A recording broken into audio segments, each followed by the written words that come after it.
Hi everyone and welcome to this week's last week's WARNO devblog. Yes, this is technically last week's WARNO devblog, but because they delayed the milestone, it's now this week's devblog, but I don't know if we're still getting another one on Thursday. Who knows? But anyhow, Milestone Soult is now available. I'm pronouncing it with the T because I believe Mad Matt pronounces it that way, and if Mad Matt says it's that way, then he's probably right. So hello Commander, we hope you are ready for some single player WARNO fun. Today marks the day of the new Milestone Soult, bringing you a duo of operations.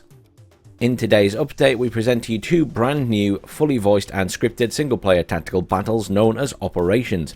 But before we continue, first let's have a little bit of information about the namesake of the milestone. Jean de Soult was also known as the Duke of Damnation by the British, who believed this French commander to be one of their staunchest adversaries during the Peninsular War 1807 to 1814. Originally a country notary, Soult made it all the way to the top, quickly rising through the ranks during the French Revolution. He showed his prowess in combat during the Battle of Fleurs. In 1799 he became a divisional general, before being promoted to one of the original 18 marshals of the Empire in 1804. In the Battle of Austerlitz, Soult played a key role in decisive attack that resulted in French victory. Afterwards, he was sent to Spain and ultimately ordered to command all the French forces during the Peninsular War. In the war-torn Iberia lands, he was considered one of the best strategists, yet a poor tactician. Soult was once described as able to move troops over great distances to regroup them at a given point and date like nobody else could, but once there, not knowing exactly what to do with them. Despite some smaller victories, Soult was eventually outmaneuvered and driven out of Spain by the later Duke of Wellington. Another claim to fame for Soult was that he was one of the biggest looters of the Grand Army, though compared to some of his base colleagues, his fancy was piqued more by priceless artworks than gold or silverware. Soult gained another mark of infamy by being considered one of the greatest turncoats of the era. After Spain, for instance, he turned royalist with Napoleon's first defeat in exile.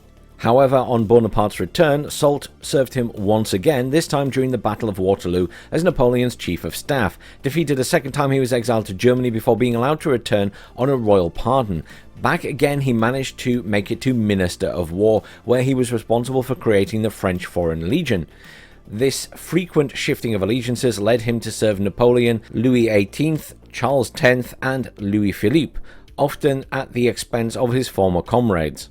So the next section is all about what to expect with the operations. We kind of covered it before, so we'll whiz through it pretty quickly. What I'll also say is there is a massive list of balanced patch notes for this particular update. I'm not going to read through them all because it's huge, but I will leave a link down below, but it's also available on the Steam page, etc, etc. I mean, let's be honest, you guys know where to get the patch notes by now.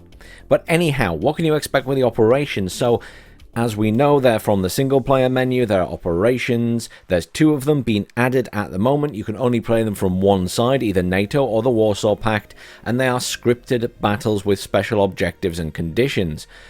Operations are tactical scenarios which are fictitious, they're obviously created, they're hypothetical World War III scenarios.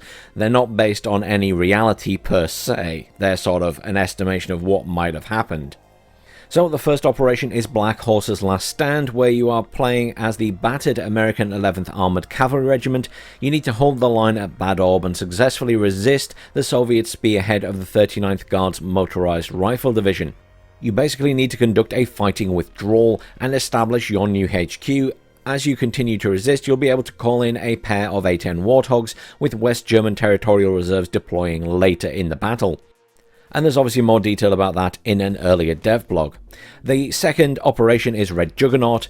Here, Comrade Commander, you will lead the heroic tankmen of the Soviet 79th Guards Tank Division in an effort to smash through the improvised NATO defences on the outskirts of Frankfurt. Nothing can stand in the way of the full might of the Soviet army after a hard-earned breakthrough north of Fulda. Frankfurt lies in your grasp, but to claim the prize, the improvised NATO defences close to Hanau need to be destroyed. And again, there's more information about this in a previous devblog. And that is all they have for us today.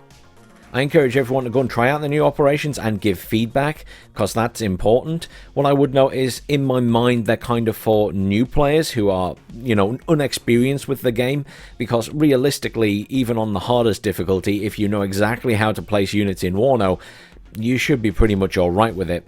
Obviously, these are early versions, and I expect UGen will still be making some changes to these as time goes forward, so please do remember to give your feedback. Thanks for watching everyone, and I'll see you all soon.